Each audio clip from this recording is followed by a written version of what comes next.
Olá, nesse vídeo vamos falar sobre o sensor LiDAR e suas aplicações na criação de efeitos visuais interativos em tempo real. Vamos lá?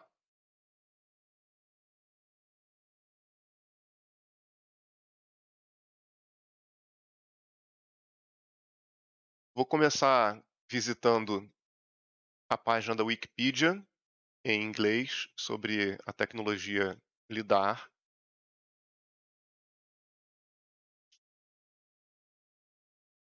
LiDAR é um método para determinar distâncias, apontando, um laser para um objeto ou uma superfície e medindo o tempo que essa luz demora para percorrer a distância e retornar ao sensor como forma de reflexo. Então, ele cita aqui alguns tipos de uso, né? Mas eu quero começar por esta imagem.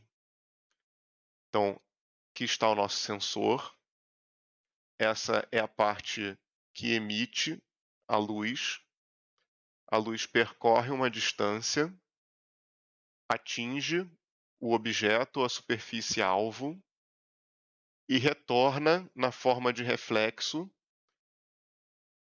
para a parte detectora de luz do sensor. Então, aqui passa, um intervalo de tempo e como nós sabemos a velocidade com que a luz trafega no ar, nós acabamos de anotar, o tempo que esse pulso demora para colidir com a superfície e retornar como parte da energia, retorna como forma de reflexo. E se eu pego, e multiplico a velocidade da luz pelo tempo do percurso e divido por 2, por que essa divisão por 2? Porque o tempo é a soma do tempo de ida com o tempo de volta. Então, para não obter aí o dobro do resultado esperado, a gente utiliza essa fórmula, a distância é igual à velocidade da luz multiplicada pelo tempo que a luz demorou para percorrer ida e volta, dividido por 2. Legal.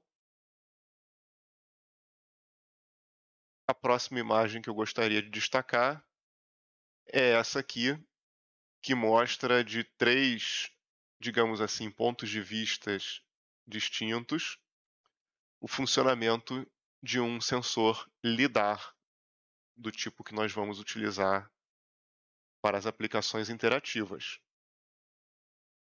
Primeira imagem lá de cima, essa caixa azul é o recipiente, o compartimento que abriga a eletrônica do sensor. Ali dentro tem um diodo emissor de luz, que emite uma luz normalmente invisível ao olho humano, uma luz infravermelha, e essa luz é refletida por um espelho rotatório. Então, conforme esse espelho gira, o destino do feixe de luz gerado pelo sensor é alterado. Na segunda imagem, a gente tem uma vista superior de uma sala com um objeto circular posicionado frente aí um pouco para a esquerda do sensor, direita aqui de quem olha. O sensor sendo essa caixa azul, o que está fazendo o feixe variar de posição é a rotação do espelho rotatório. Então, para cada posição do espelho, o sensor emite uma luz, espera que o reflexo dessa luz retorne, mede o tempo, calcula e marca na terceira imagem, uma cruz azul num ponto em que ele combina a distância detectada com o ângulo refletido, como se nós estivéssemos tirando, né, uma foto de uma linha só de resolução do que está exatamente à frente e aos lados do sensor. Beleza? O artigo segue, né? A tecnologia ela é utilizada em diversos tipos de indústria e aqui ó, previsão meteorológica, aqui um lidar acoplado num drone, é um robô. Os carros autônomos também utilizam-se da tecnologia do lidar para ficar cientes, né, do que está ali ao redor. Mais aqui para baixo, a gente tem esse veículo da TomTom, provavelmente mapeando, né, uma vizinhança.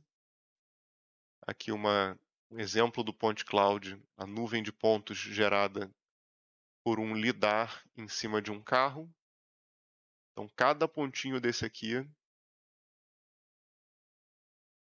vou abrir aqui a resolução máxima, cada pontinho desse é uma leitura combinada, né, da distância com o ângulo em que o laser foi emitido.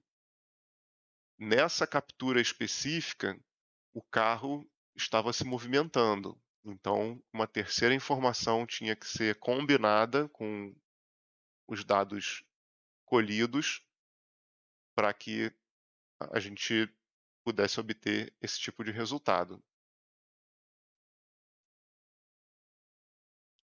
Legal? Vou voltar aqui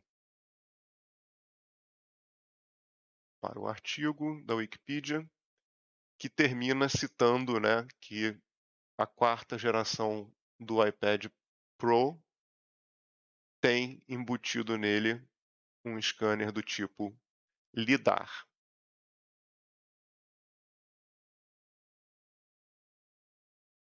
Legal, entendemos do que se trata um LiDAR. É possível, né, imaginar aí diversas aplicações para ele, mas nesse vídeo nossa abordagem é para a construção de efeitos visuais interativos. Então, vou começar contando um pouco da história desse sensor no nosso mercado.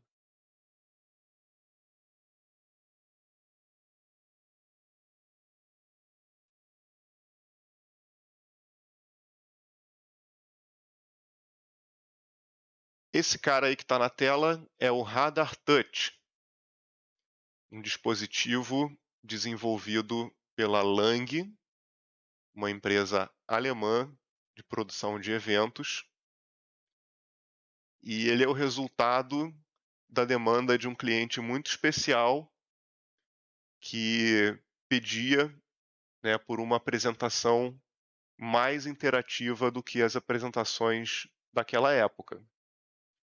Então, em 2011, a Lang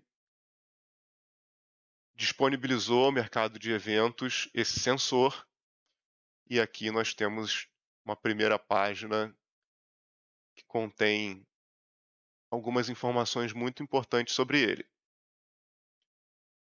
Bom, o Radar Touch vem sendo desenhado, né, para aplicações multitouch que excedam o tamanho comum de tela.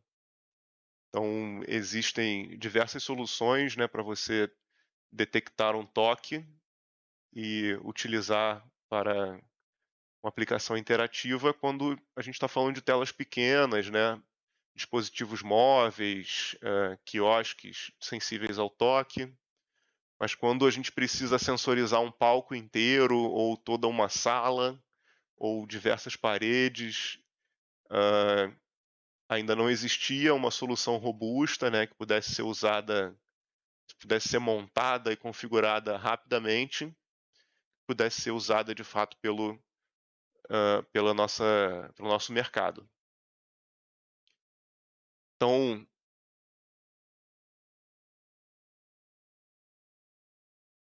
nas especificações, ele começa dizendo que a luz emitida, né, é uma luz infravermelho, então não vai ser percebida pela maioria das câmeras de transmissão, nem pelo olho humano.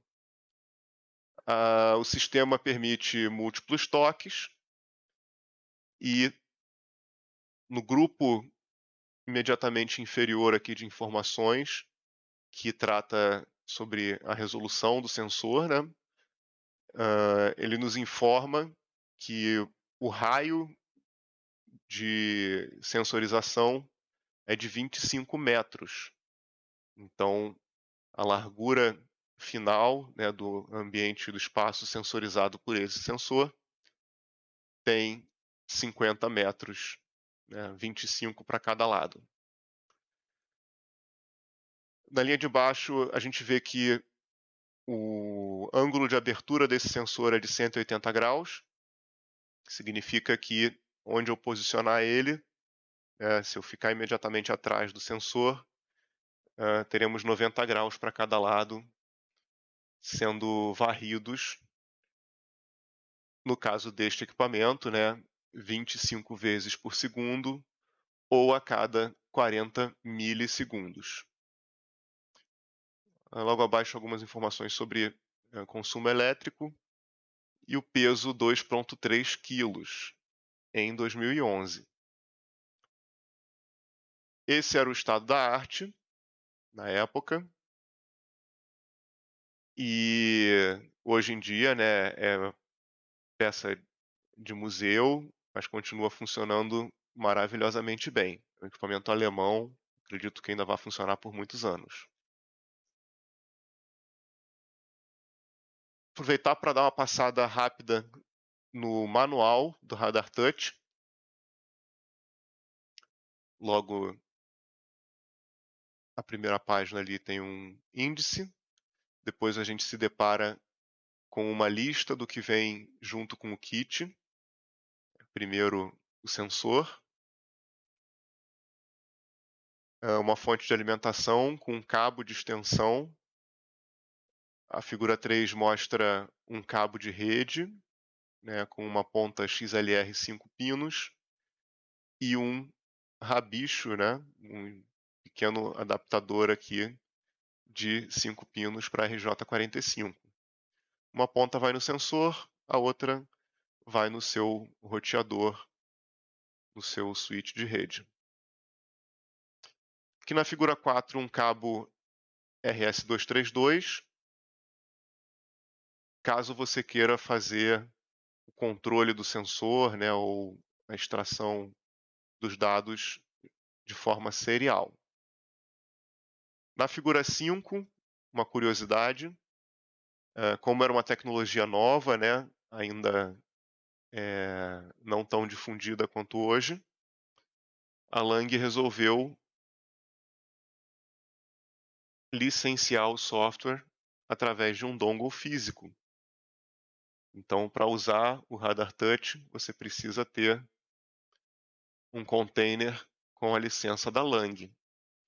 Isso não acontece mais hoje em dia. Os sensores que são vendidos hoje já não precisam mais de licença nem física nem eletrônica, eles simplesmente funcionam. Página seguinte, muito importante, uma solução para fixação e ajuste fino da posição física do sensor. Como a gente viu logo no início do vídeo, é um dispositivo que trabalha medindo, né, o tempo de deslocamento de um pulso luminoso. Então, tem inclusive, né, além disso, tem um espelho girando ali 25 vezes por segundo. Então, é de fato um equipamento sensível. O Radar Touch tem o gabinete muito robusto, mas não é nem um pouco recomendável choques mecânicos mais intensos aí. Você pode com facilidade danificar o equipamento.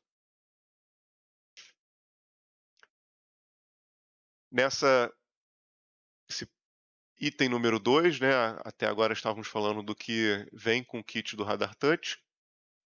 Agora ele começa a explicar de fato como funciona o equipamento. Nos dá foco aqui nessa primeira figura. Ele diz que o Radar Touch é um scanner baseado, né, um scanner a laser rotativo ou rotatório. Esse laser não é perigoso para o olho humano e trabalha com um comprimento de onda de 905 nanômetros. O ângulo de varredura é de cerca de 190 graus e a gente vai ver para frente que só 180 desses 190 graus são de fato úteis. O que sobra é um pequeno ajuste, né, caso você tenha montado ligeiramente fora do lugar, é possível por software compensar. Mas o importante é que nesses 190 graus são feitas 528 medições dentro daqueles 40 milissegundos já informados, e essas medições são baseadas no método de tempo de voo. Então, olhando aí na figura 8, né, uma vista superior do sensor, existe no canto inferior esquerdo um indicador de segmento 0, seguindo em sentido horário uma representação, né, aqui não tem todas as 528 medições, mas para efeito de ilustração é isso que acontece, um leque de feixes de laser em que o ângulo entre cada feixe é ligeiramente superior a 1/3 de grau. De onde saiu esse número? Ele é o resultado da divisão de 190 graus por 528 leituras.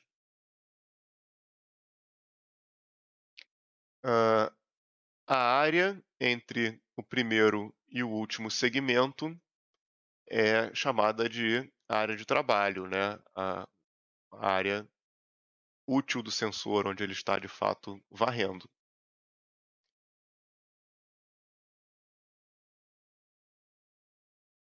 Nessa segunda imagem, a figura 9, vemos o sensor instalado acima de uma tela de projeção traseira, com o objetivo de torná-la sensível ao toque. Os dois apresentadores, quando querem interagir com o conteúdo da tela, estendem o braço e interrompem determinados feixes, que são então processados pelo sistema que está gerando as imagens em tempo real, e esse sistema devolve, né, a interação programada para aquele tipo de toque. Nesse caso, o leque de feixes luminosos precisa estar paralelo à tela. Se houver, né, temos aqui a tela, o feixe tem que passar exatamente pela frente da tela, né, entre os apresentadores e o anteparo que está recebendo a projeção. Quando a mão dos apresentadores se aproxima a uma distância igual ou menor que o feixe de luz está posicionado sobre a tela, os feixes contidos naquele espaço, né, que cruzam aquele espaço, serão interrompidos, gerando um reflexo que será lido pelo sensor e informado para o Render Engine repercutir a interação respectiva àquele gesto. Beleza? Vamos em frente. Nessa figura 10, temos uma diferença do caso anterior. Agora, os apresentadores estão entre a tela e o feixe luminoso. Então, o efeito desejado aqui é o controle da apresentação interativa através de gestos no ar. O público, claro, né, não está vendo o laser, e toda vez que os apresentadores tocam essa tela invisível, algo acontece na tela de LED de fundo do palco.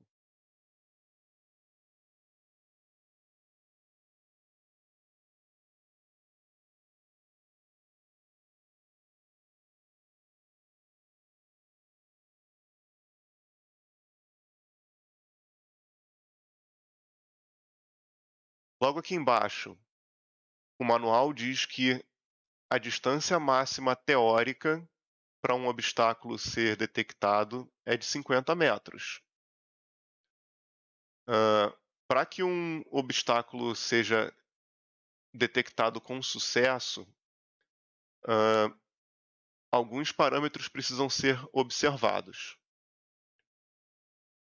Primeiro, a remissão da superfície do obstáculo.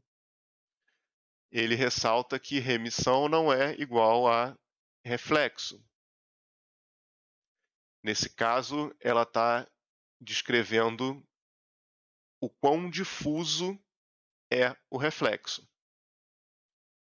Então, uma superfície reflexiva ideal vai reemitir, né, vai refletir a luz na mesma direção em que ela incidiu. Quando existe a difusão, parte da energia é dispersada para um ângulo que não atinge de volta o sensor. Então, existe um nível mínimo de reflexo para que o sensor sinta que naquele ponto há um obstáculo, naquele lugar, né, ele precisa informar o sistema de que algo foi detectado. Aqui no gráfico 11, temos no eixo vertical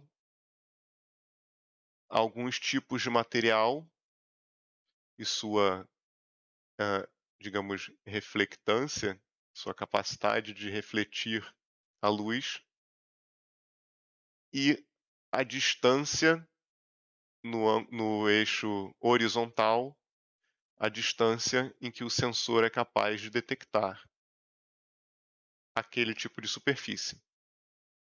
Veja um papel branco de escritório pode ser detectado pelo sensor a cerca de 50 metros. Um cartão cinza, já cinza 18%, a gente só consegue ver até 15 metros de distância, mais ou menos. Enquanto um cartão preto, né, só até os 4 metros de distância. Não só, né, o quão difuso o reflexo é, mas também o tamanho do obstáculo interfere no sucesso de uma varredura por um lidar. Então, a gente vê neste gráfico 12 a relação entre o tamanho de um objeto, aqui no eixo vertical, e a distância no eixo horizontal. Um objeto de 10 milímetros, como por exemplo a ponta de um dedo, só é detectado por este sensor a no máximo 1 metro, enquanto um objeto de 10 centímetros ou 100 milímetros pode ser reconhecido pelo sensor a um pouco mais de 20 metros. Então, tamanho do obstáculo também importa muito, não só o material da superfície, né? Na verdade, uma combinação entre o material da superfície, como ele reflete e difunde a luz, o tamanho. Ele cita aqui, né, que esses diagramas só se propõem a dar uma ideia aproximada e que, lógico, todas as aplicações devem ser testadas, né, e apesar deles usarem o caso mais pessimista, no final o que importa mesmo são testes práticos. Capítulo 3: como instalamos e conectamos o Radar Touch. Isso continua basicamente a mesma coisa, né, para os dispositivos mais modernos. Existe o sensor em si, que faz um streaming de uma informação via conexão TCP/IP, com um software que entende esse tipo de palavra gerada para o sensor. Esse software é o driver, né? É o interpretador do sensor, e você pode configurar na saída desse driver diversos tipos de protocolos que vão carregar o resultado da leitura do sensor.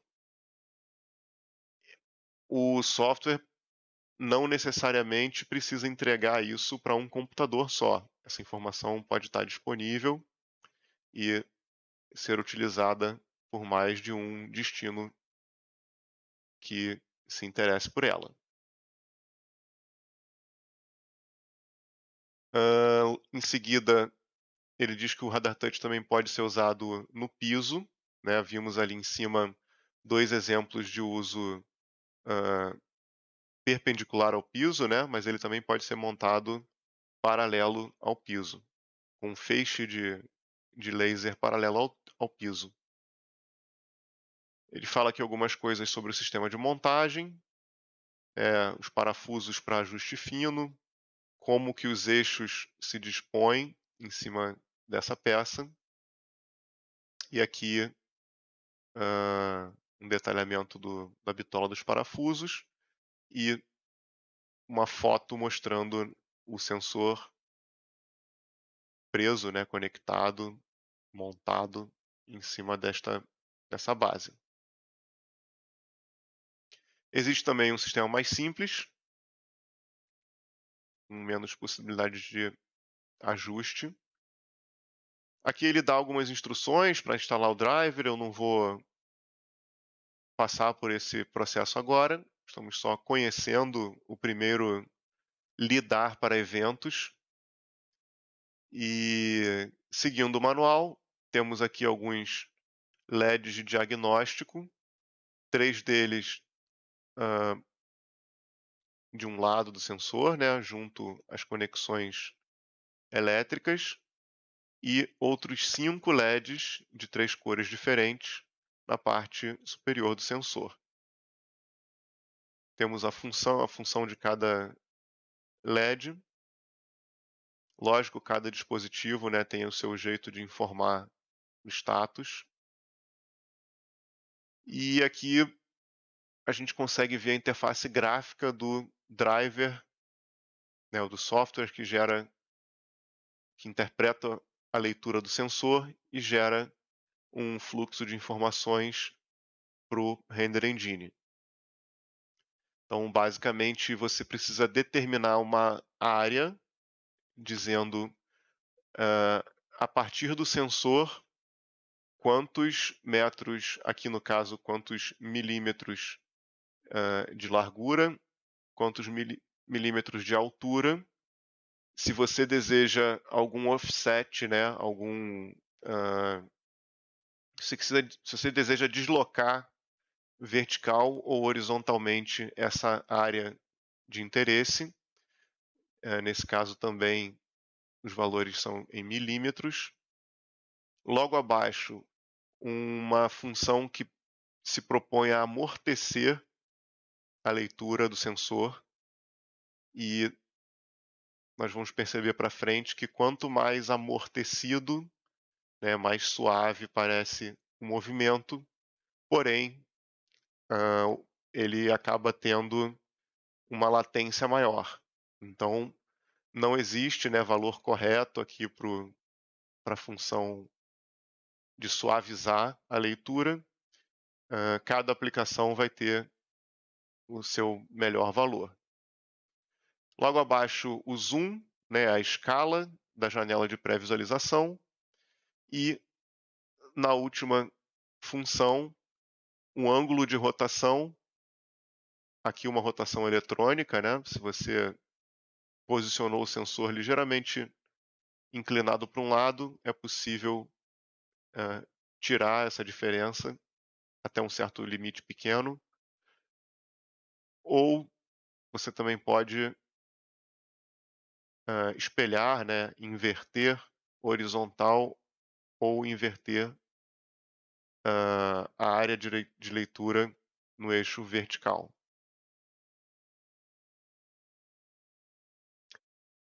Existe uma janela em que você escolhe o protocolo que a saída desse software do Radar Touch vai fazer o streaming de informações.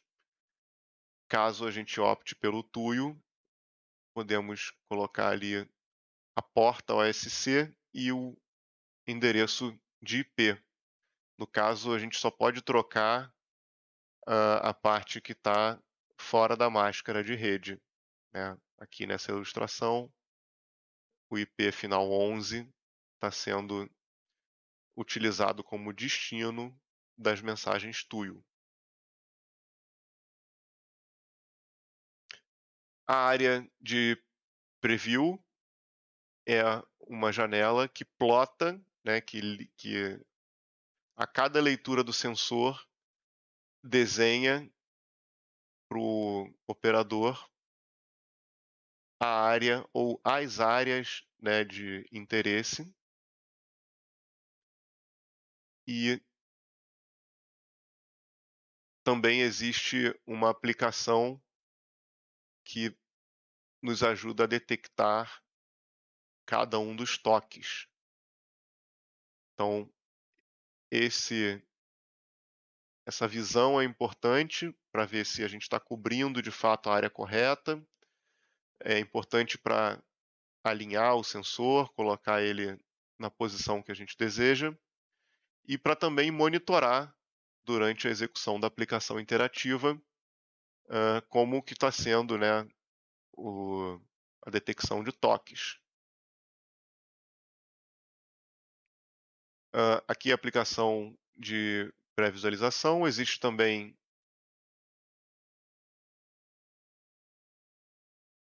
a opção de mandar uma mensagem OSC, e aqui é como ela está formatada.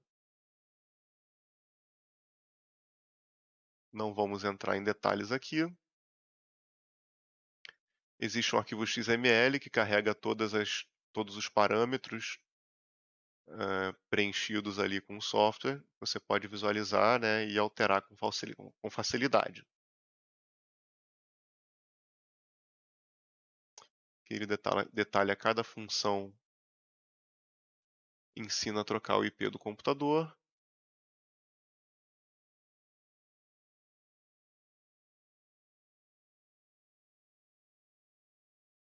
Aqui você também pode trocar o IP do dispositivo, informar a máscara de rede. Um exemplo de uso através da porta serial. Ele te ensina também a fazer um ping no radar touch. Só abrir o prompt de comando, digitar o IP e ele vai responder como se fosse um computador. Caso dê erro, você precisa checar aí a conexão, se estamos dentro da mesma faixa de IP. Existe ainda um aplicativo para Android, para que você faça ajustes rápidos nos parâmetros que definem a área de sensorização. Você pode também iniciar ou matar a aplicação de preview dos toques. Também você precisa determinar o IP e a porta. Aqui um pequeno troubleshoot, também não precisamos parar. A pinagem de cada um dos cabos. Desenhos técnicos, especificações. E esse é o manual do Radar Touch. Beleza. Tivemos acesso aí a praticamente todas as informações do primeiro LiDAR que foi inventado, que foi disponibilizado comercialmente para esse tipo de aplicação. Mas agora eu gostaria de mostrar para vocês o primeiro caso de uso real. Aquele cliente lá muito importante da Lang, na verdade de uma agência chamada Stereolyze, era a Microsoft. Em 2011 ainda existia, né, a linha de smartphones da Microsoft, o Windows Phone, e nesse evento a ideia era fazer uma tela de projeção grande, né, todo um palco de uma sala de apresentações, e essa tela de projeção precisava responder do mesmo jeito que um smartphone. Então ela podia ser tocada, você poderia fazer gestos como swipe, scroll, resize, rotacionar elementos. E melhor do que ficar aqui falando sobre isso, eu tenho um vídeo para mostrar para vocês. Esse é o registro da própria Stereolyze sobre o stand que eles montaram para a Microsoft na ocasião da CeBIT de 2011. Vamos assistir. March 2011, CeBIT time for the Munich-based presentation specialist Stereolyze. For the 9th year in a row, the software giant Microsoft placed visualization of their key topics in our hands.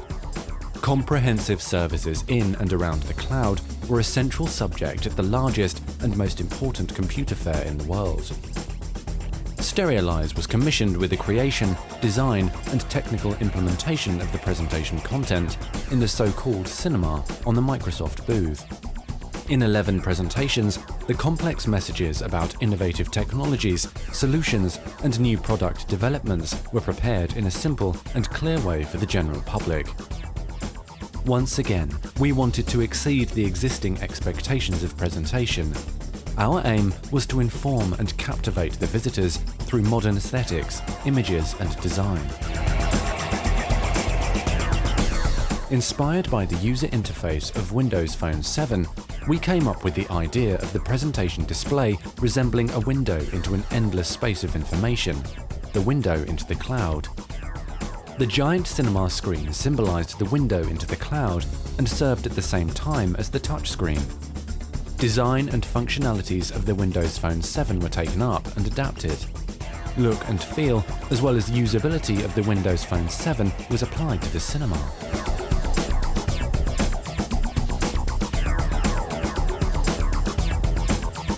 To transfer the pervasive impression of the glossy surface on a large touchscreen cinema, we ordered the largest available glass panel, a colossal size of 5 meters wide and 3.2 meters high. The panel weighed half a ton. On the back of the panel, a special rear projection screen had to be applied to create the impression of a self-luminous display. For the rear projection, a 30,000 ANSI lumen projector was used. In order to use the narrow space in the control room efficiently, the projection was redirected through a complex mirror system. The interaction was achieved with 2 rotating lasers. One of the lasers tracked the horizontal, vertical and touch movements of the speaker's hand and generated the appropriate commands for the presentation software. The second rotation laser registered the movements of the speaker on stage to make the presentation content follow the speaker's position. The interaction of the moving environment in the presentation and the modern, oversized touch display has been an extraordinary experience for both presenters and viewers.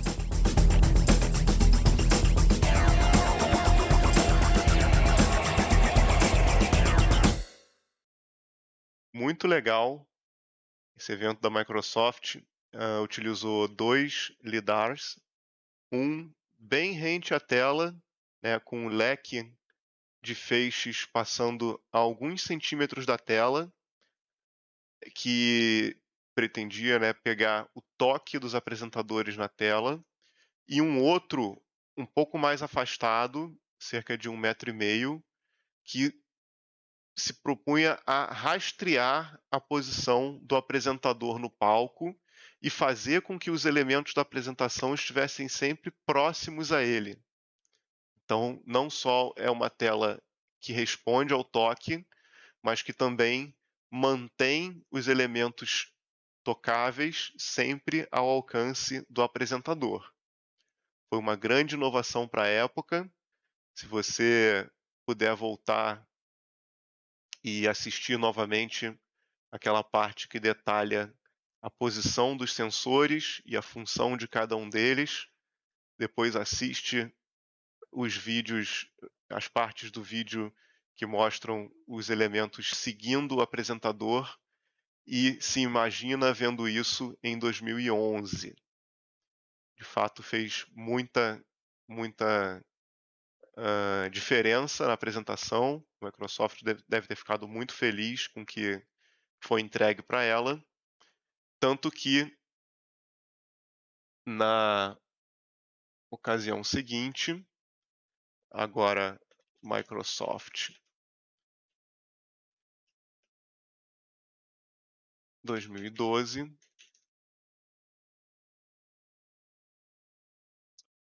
nós temos aqui, estou procurando ventos,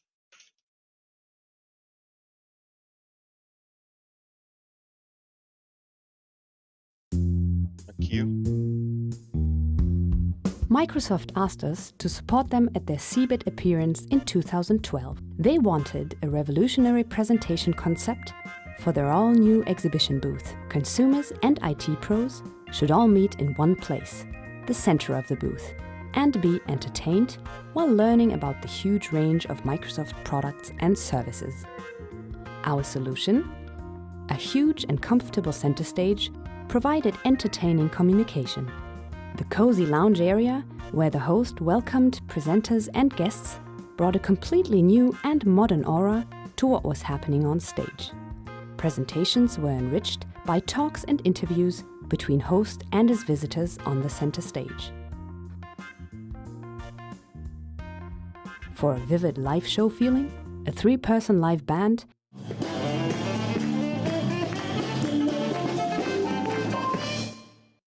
and a designer on stage collaboratively created each presentation with host and speaker for the audience.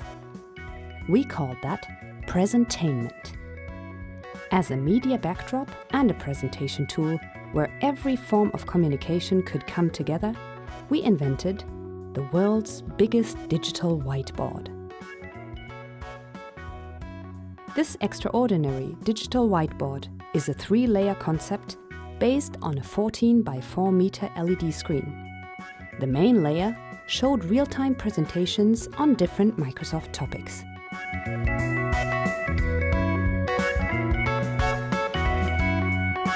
The second layer facilitated additional displays of any given device, such as tablets, laptops, or mobile phones. Also, live scenes from 2 ceiling-mounted cameras could be shown on the whiteboard.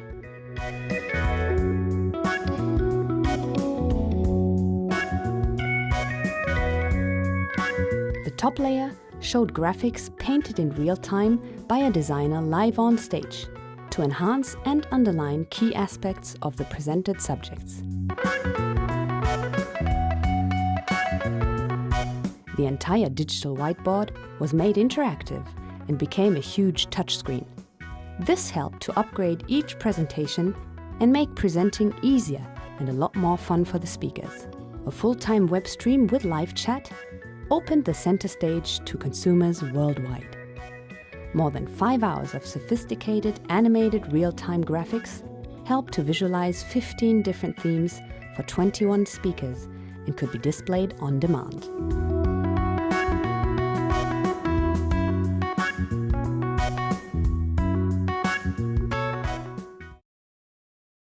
Muito legal.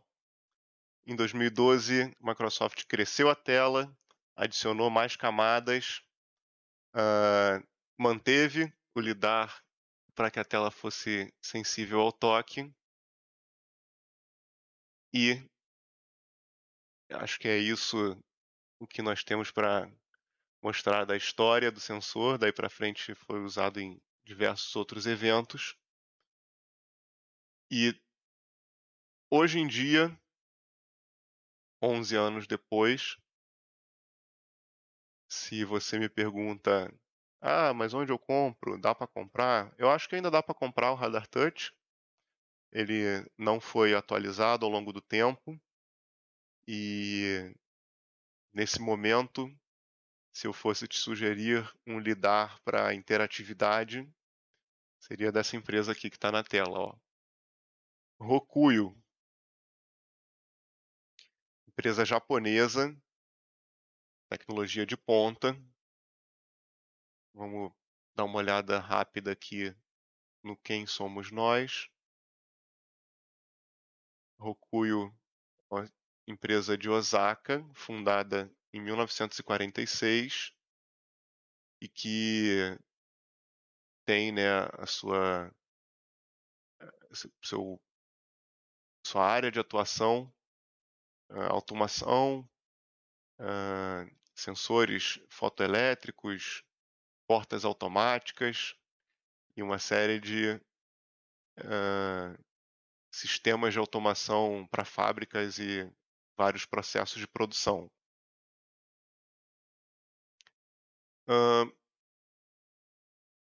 Aqui nós temos um videozinho, tenta descrever como é a Rokuyo, né? O vídeo está com texto todo em japonês. Rokuyo é uma empresa de 240 funcionários, capital de 50 milhões de ienes. Vamos ver como ela se apresenta para a gente.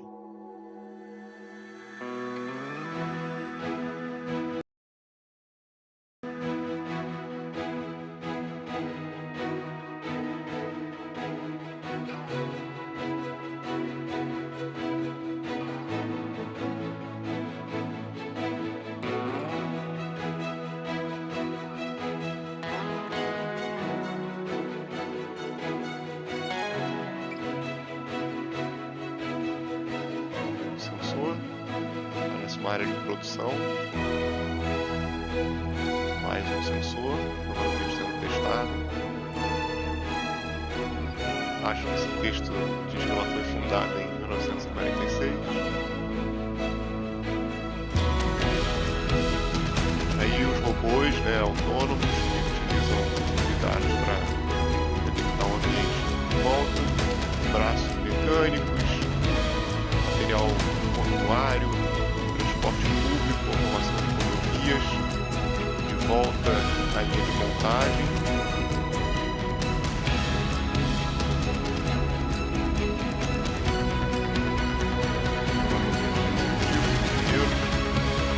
Aí um sensor transparente no projeto.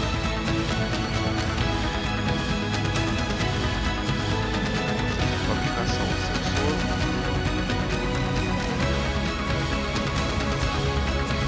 Alguma coisa sobre a internet das coisas. Aí a saída de um lidar fornece para lidar com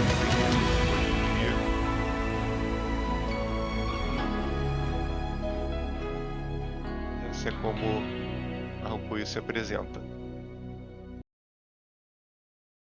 Agora eu vou clicar aqui na parte de produtos que se propõem a escanear e encontrar distâncias. É nesse subgrupo que estão os nossos sensores LiDAR. A Rokuyo tem dezenas de soluções para esse tipo de aplicação. O que varia aqui é a potência do laser, então a distância máxima, né, que você consegue detectar um objeto.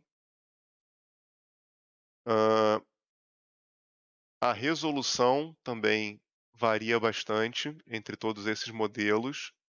Então, né, é o ângulo que existe entre um feixe e outro. Ele pode ser 1/8, 1/4 ou um pouco mais de 1/3 de 1 grau. Então, é muito preciso, ou muito, muito, muito preciso, ou muito, muito, muito, muito, muito preciso. Claro que, como é um leque, né, a partir de uma determinada distância, quanto mais você se afasta do sensor, mais espaço há entre cada feixe, e aí maior precisa ser o seu objeto. Se você quiser detectar um objeto pequeno a uma grande distância, o que você pode fazer é aumentar o número de feixes, portanto, reduzindo o ângulo entre eles, ou simplesmente aumentando a resolução da leitura. Falamos de potência, falamos de resolução. Um outro parâmetro que varia entre os modelos é o isolamento, né? Alguns deles são IP67, eles são robustos contra fumaça, poeira, neve, neblina. Alguns podem ser utilizados através de vidro ou certo tipo de plástico. Existe uma linha de lidars 3D, então, além de varrer horizontalmente, esse feixe de varredura também se desloca na vertical, entregando na saída, em tempo real, um levantamento topográfico tridimensional da sala em que o sensor está instalado. Nós vamos observar aqui o manual do NOT sobre o Rokuyo. O NOT ele é pronto para ser integrado com um sensor desse tipo, desse fabricante, e ele informa aqui embaixo os 4 modelos que foram testados e que são reconhecidamente compatíveis com o NOT. Então, o ST10LX, 20LX e as versões H01 desses mesmos sensores. Esse final aqui diz respeito ao isolamento, né, à blindagem do sensor.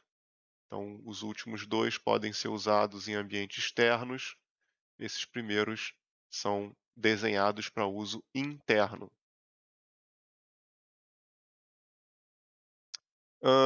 Vou seguir a documentação do NOT, mas existe também integração do Rokuyo para Touch Designer e para N outros render engines. Legal. Sabemos quais são os modelos compatíveis. Vou voltar aqui para a lista de lidars da Rokuyo e eu achei agora aqui os 2 sensores, o ST10 e 20 LX. É isso mesmo. o ST10LX, o ST20LX. Legal. Vou clicar em View More e agora nós temos as especificações do Rokuyo. 130 gramas, 10 ou 20 metros, essa é a diferença do sensor UST10LX para o UST20LX, a distância sensorizada, da área sensorizada. Aqui embaixo, um gráfico que descreve os parâmetros mais importantes desse sensor. Ele tem 270 graus de abertura, a resolução angular é de 1/4 de grau, ou 0,25 graus, e do início até o final dos 270 graus de leitura são tomados 1.081 medidas. Para efeito de curiosidade, a gente pode voltar aqui para a lista de lidars e dar uma olhada aqui nos outros, quais são as grandes diferenças. Bom, esse cara aqui é 3D, gera um point cloud de 2.590 pontos. Esses aqui de baixo são extremamente protegidos, IP67, muito potentes, detectam até 120 metros de distância e resistentes a choque. 50G é um impacto considerável e esse cara daqui diz que aguenta, né, umzinho dele só, não pode ser repetido, mas ele diz que continua funcionando normalmente. Temos também sensores muito compactos, pequenininhos. Esse cara aqui faz 5 metros e pesa, não tem o peso dele, mas ele é muito pequenininho, cabe na palma da mão. 5 centímetros por 5 centímetros por 7 centímetros. Aqui a gente vai ter o peso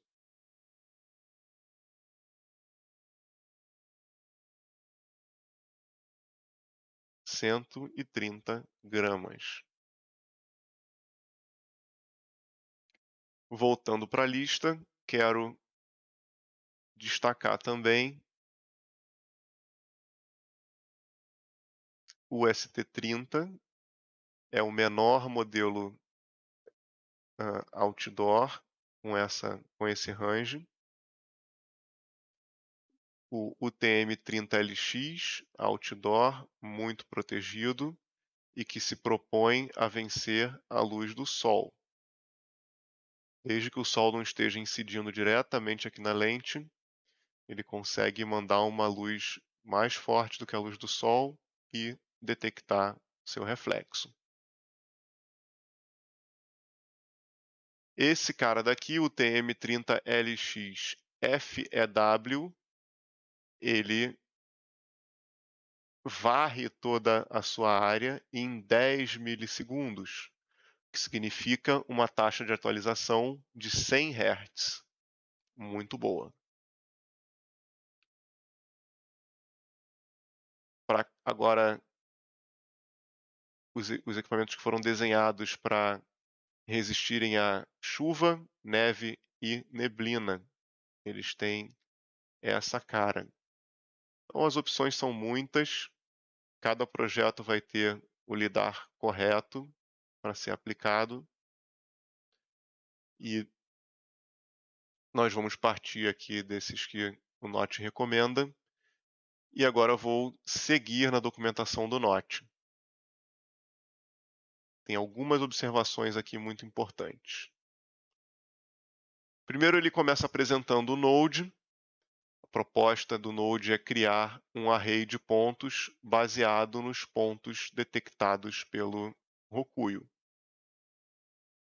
Então, ele diz que o método de conexão é via TCP/IP e que os parâmetros são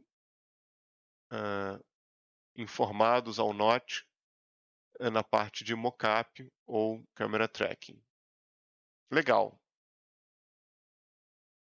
Aqui a gente descobre que até 4 dispositivos Rokuyo podem ser usados ao mesmo tempo numa mesma cena do NOT. Isso é importante porque, em alguns casos, você acaba gerando uma sombra, né, quando tem mais de uma pessoa interagindo. Se essa pessoa se posiciona num determinado ponto, ela gera uma sombra dali para trás que, em algumas situações, precisa ser coberta por outro sensor. Então, pense no limite de 4 sensores como 4 regiões distintas ou uma região protegida de sombras, né, uma área que não é exatamente retangular, que você precisa de mais de um sensor para cobrir por inteiro.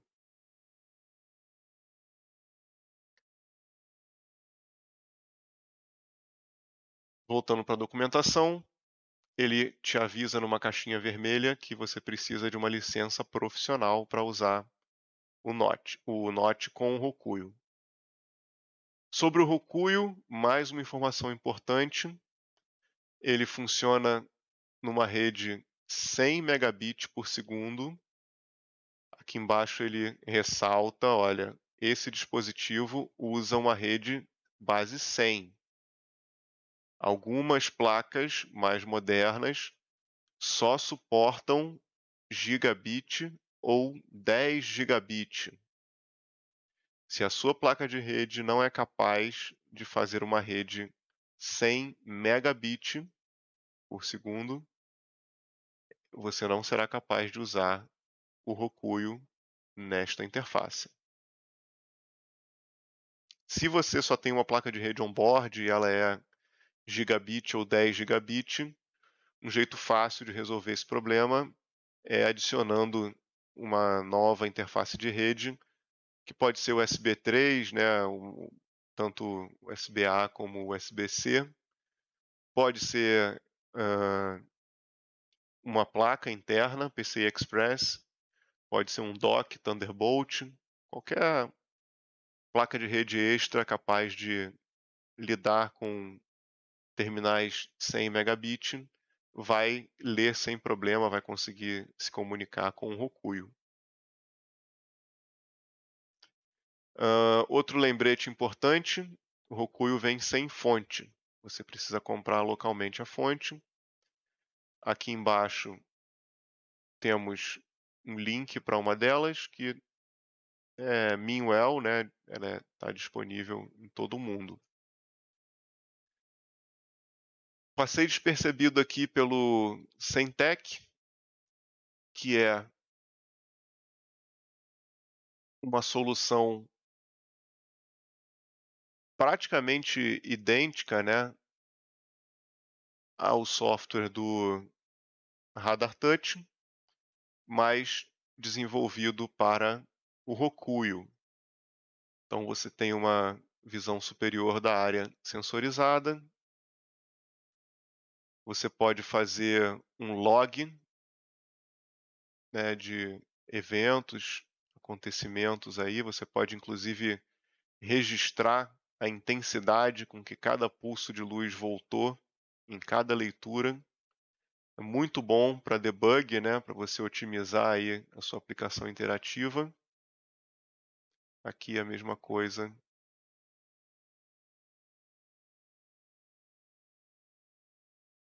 Legal. Esse é um software para solucionar problemas, né, ajudar a detectar onde estão os problemas, e a documentação do Note recomenda o uso. Logo abaixo, as peças, né, as partes que podem ser úteis. O software não é o Centec, é esse URG Benry. Legal. Logo abaixo, ele ensina a conectar o sensor. Nós vamos fazer isso mais para frente.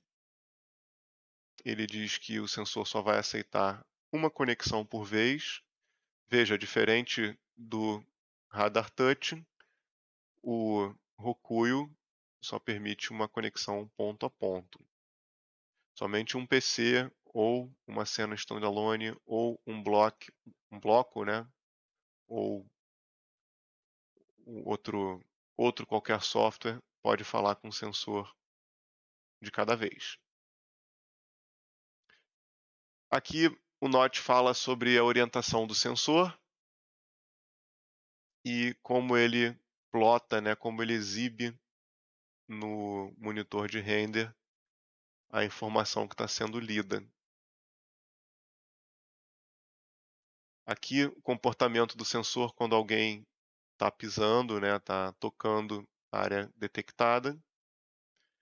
Ele fala sobre os métodos para extração de pontos, vale a pena dar uma lida, como ele processa a informação, quais são as variáveis que você pode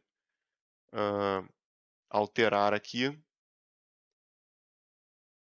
Ele explica de novo, né, aqueles gráficos, as dificuldades de detectar objetos pequenos, como os dedos. Para você configurar o sensor para esse tipo de detecção, provavelmente você vai aumentar o jitter, né, aquela vibração, o ruído. Enfim, a suavidade talvez venha ao custo, né, de uma precisão maior. Aquele básico do lidar que a gente já falou quando estava lendo a documentação do Radar Touch. Aqui ele faz uma observação sobre escala, né? Nós temos que sobrepor o mundo do sensor com o mundo real, ali o mundo que a gente está criando no Note. E ele diz, né, que o mais comum é você variar a escala do sensor, claro. Depois de calibrar, você se movimenta pela área sensorizada e com a ajuda, né, de uma Radeon Camera é muito fácil sobrepor esses dois mundos. Aqui um exemplo, 4 nodes, já temos o Rokuyo funcionando e colocando, né, sobrepondo aí o resultado da detecção com a imagem de uma câmera. Daqui para baixo, ele detalha os parâmetros do node, distância máxima, mínima, né, offset de rotação, inverter eixo horizontal e vertical. Aqui um grupo de parâmetros que ele chama de easing, é muito bom, é indispensável, na verdade, para o acabamento de uma aplicação interativa. Basicamente, você habilita e define como será a curva de entrada e saída dos pontos. Isso evita, né, que você tenha uma cena muito agitada. Então, mesmo que, né, um toque seja perdido e detectado novamente em um intervalo de tempo pequeno, é aqui que você impede, né, com o easy on e o easy off, você impede com que o efeito desligue totalmente ou ligue totalmente de forma bruta. Também vamos ver daqui a pouco. Nosso objetivo agora é entender a tecnologia como um todo. Existem alguns exemplos no Note, e esse é um exemplo clássico, né? A parede, chuva de partículas, e aonde a pessoa coloca a mão, ali a gente gera como se fosse um guarda-chuva virtual, né? Que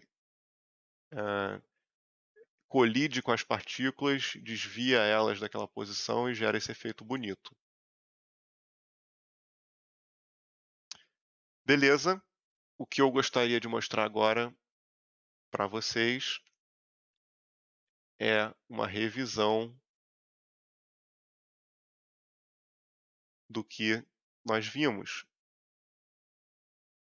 Aqui estão lado a lado as especificações do Radar Touch da Lang, criado em 2011, e o Rokuyo da linha UST.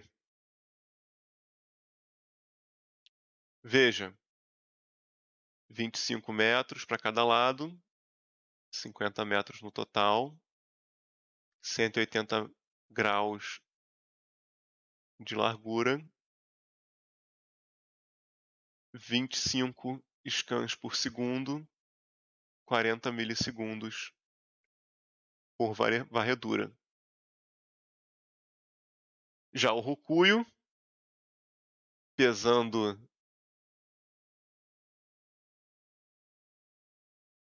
130 gramas, então quase 5%, né, menos de 10% aí do que pesava o Radar Touch. Nós temos uma frequência maior, uma resolução maior,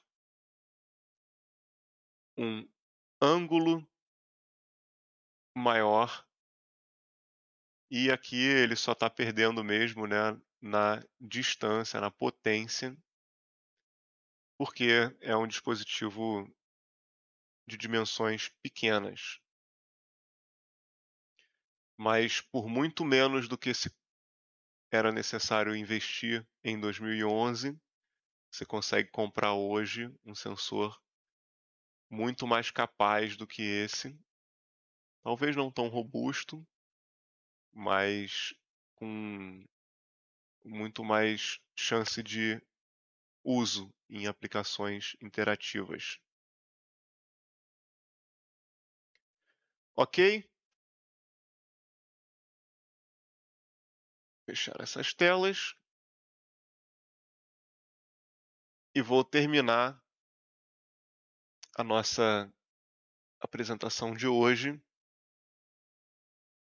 mostrando aqui essa tela touch e o que ela tem a ver com o lidar. Bom, como nós vimos, né, lá no início, o lidar para eventos, né, para aplicações interativas, foi desenvolvido quando as telas ficam grandes demais para as soluções tradicionais de touch, multitouch. Então, com telas grandes demais, fica difícil você prototipar, você testar, começar de fato uma aplicação interativa. Seria muito desconfortável se desde o primeiro momento de criação de conteúdo, né, de conceito daquela aplicação, nós tivéssemos que ter uma quadra de basquete, né, ou um palco de 50, 40 metros de largura. E é por isso que a tela touch entra no nosso curso. É aqui que eu vou simular o desempenho, né, o comportamento de um lidar. Então, eu consigo configurar o Note para começar a trabalhar com essa tela, simulando a área sensorizada de um lidar e apenas substituindo o Node de touch, né, de Windows Touch, um dispositivo de toque comum, para um dispositivo de toque lidar, toda a cena que está dali para frente permanece funcional. Então, isso me ajuda se eu estou num evento em outro país, a Venue lá está montada, né, o palco está montado, o sensor está posicionado, eu consigo voltar para o hotel, fazer alterações de última hora na cena, testar, né, com propriedade a cena que vai ser executada no dia seguinte, tudo isso com um espaço reduzido. Então, a prototipagem de cenas interativas com telas de grande formato, ela acontece com o auxílio de uma tela touch. É ali que eu vou projetar o meu efeito, simular as pessoas andando pela minha área sensorizada através dos toques. E quando eu estiver satisfeito com a aparência, o comportamento da minha interatividade, aí sim eu monto a minha área de teste em tamanho real ou em escala, né? mas aí sim usando o sensor de fato. Ele não se comporta exatamente igual à tela de toque, né? Mas muito do que é necessário para um primeiro estágio de desenvolvimento, a tela nos atende muito bem. Então, por isso que a gente vai ter aqui uma telinha no primeiro momento, e depois, claro, vamos rodar a aplicação que nós criamos e prototipamos aqui, colocar ela para funcionar de fato num sensor LiDAR. Bom, espero que